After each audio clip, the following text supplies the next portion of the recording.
রেসপন্ডেন্টের উপরে তাদের ইনঅ্যাকশন নিয়ে আমরা চ্যালেঞ্জ করেছি।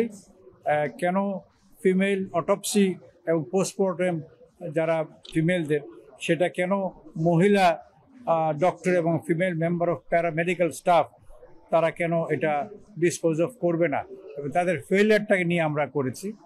তো এটা আমরা ইন্টারিম একটা অর্ডার চেয়েছিলাম, অন্তর্বর্তীকালীন আদেশ একটা চেয়েছিলাম, কিন্তু যেহেতু এখানে লজিস্টিকের ব্যাপার আছে, লজিস্টিকের বিষয়টা এটা আদালত বলেছে যে এটা একটু দেখার ব্যাপার, কাজেই এটা সরকারকে সময় দিয়েছে রুল দিয়ে, যাতে এটার ব্যাপারে একটা সুন্দর একটা উত্তর পাওয়া যায়।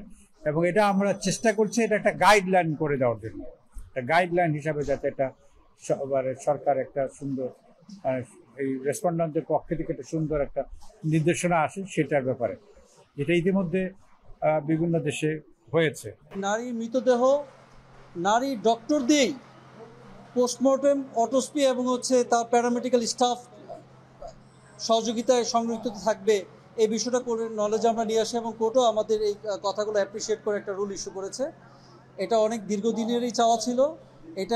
এটা আসলে আপনারা দেখবেন যে একটা মেয়েদের শুধু জীবন দশায় সম্মানবোধ থাকে না, মারা যাওয়ার পরও সম্মানবোধ থাকে। আমাদের সংবিধানের আর্টিকেল 32-তে বলা আছে life to liberty and the safeguard to the dignity.